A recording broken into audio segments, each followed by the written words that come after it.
I definitely did not expect that going into last night whatsoever. I really don't really focus on records that much, but obviously it's basically any athlete's dream to get a world record or to achieve something like that.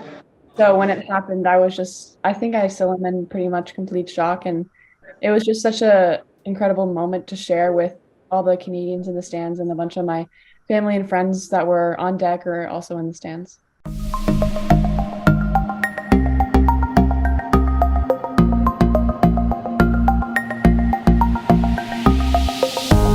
I don't really like to focus on taper too much. I mean, I've done some of my best swims pretty much untapered, and some of my other best swims I've done fully tapered, but I don't think there's a true definition of what fully tapered is. I mean, obviously, I had to rest for this meet because it is very important. It's the trials, and that's what I'm qualifying for Worlds. I really just try to focus on the day-to-day training, and that's really what gives me confidence, and it's not about how much rest I get before a meet. It definitely wasn't the easiest to go to sleep, but I did eventually fall asleep. But that's another thing that I really tried to improve on is just kind of shutting my brain off and being able to get fully recovered in between my big races. Still haven't quite figured it out exactly, but usually it's just kind of, going back to my hotel room or my house, like in this instance, and just kind of chilling and hanging out with my family and my friends and just kind of trying to shut off as much as possible and doing anything to recover where it comes to stretching or taking a bath or anything that really helps me recover mentally and physically is something that I try to do, and just try to whatever makes me relax I try to do, which is it depends on where I am.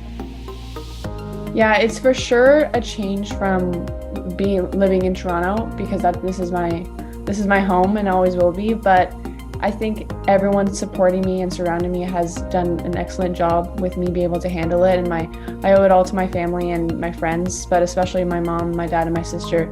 They have done so much for me to be able to live in Florida full time now, and I'm very grateful for that. I think I've learned to race both ways. I did about 2 years of training basically on my own, and now I'm down at the Sharks where I have a bunch of training partners push me every day.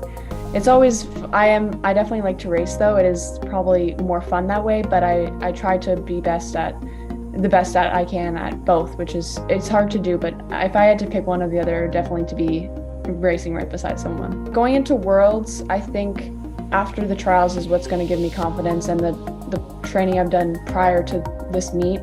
I try not to focus on too many of my races. I try to let the training give me confidence, and I think that's what I've always tried to do. So obviously it's very nice to do what I just did, but I really try to focus in on my training for what gives me confidence.